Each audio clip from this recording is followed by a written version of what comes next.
Halo, selamat siang teman-teman sekalian. Assalamualaikum warahmatullahi wabarakatuh. Siang ini saya ada di luar kota ini. Baru sekali ini saya keluar kota. Ini nggak jauh sih, di Surakarta ya, di Solo.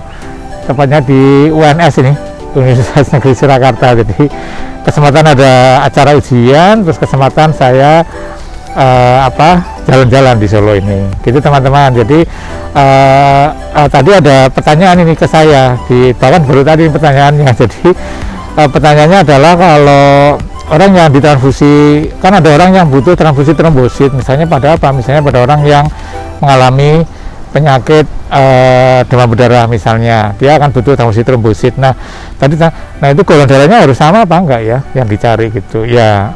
Betul bahwa kalau transfusi trombosit itu hukumnya memang berbeda, hukum atau aturannya berbeda dengan transfusi yang sel darah merah. Kalau transfusi yang darah merah atau sel darah PRC misalnya, maka akan ada istilah donor universal.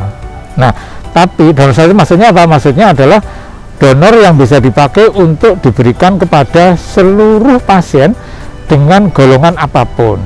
Nah, siapa donor universal itu? Donor universal itu adalah donor dengan golongan darah O.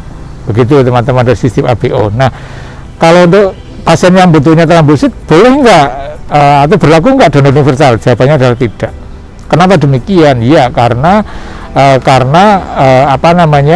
pada dasarnya nanti kalau transfusi trombosit itu kan mengandalkan komponen plasmanya dan mengandalkan trombositnya. Nah, di plasmanya akan cukup banyak kandungan anti A dan anti B kalau itu golongan darahnya O misalnya.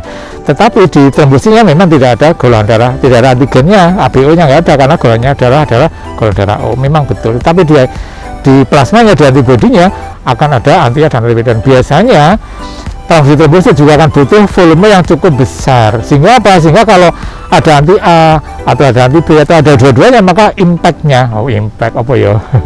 pengaruhnya atau dampaknya bisa akan besar. Oleh karena itu kalau golongan darah O itu universal untuk transfusi sel darah merah saja. Bagaimana kalau untuk transfusi trombosit? Kalau untuk trombosit nggak demikian. Kalau untuk trombosit itu maka yang mengacu kepada golongan acuan atau hukum golongan darah yang sama persis. Maksudnya apa? Maksudnya kalau pasiennya golongan darahnya A, ya donornya harus cari yang A.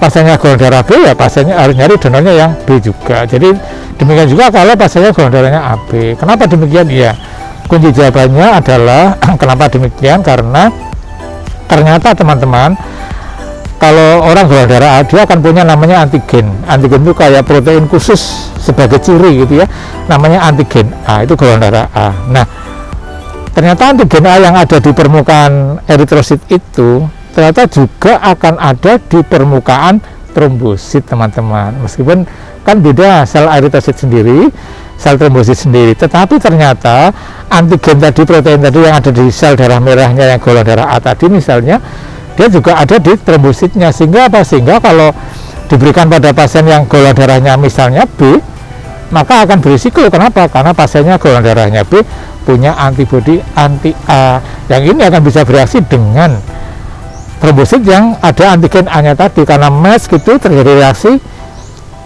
trombositnya akan rusak, akan lisis. Dengan demikian apa?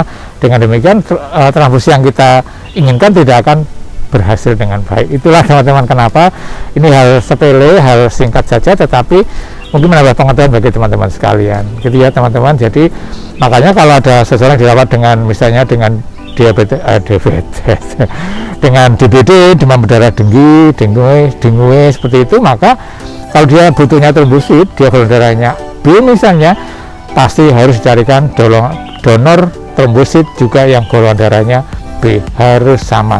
Ini beda dengan hukum dasar atau aturan dasar transfusi sel darah merah. Begitu teman-teman, mudah-mudahan ini hal sepele tapi menambah wawasan bagi kita semuanya. Keep watching, tetap ikuti tayangan saya setelah ini. Semua salam sehat, jangan lupa subscribe, jangan lupa share ataupun like-nya. Ciao, selamat siang.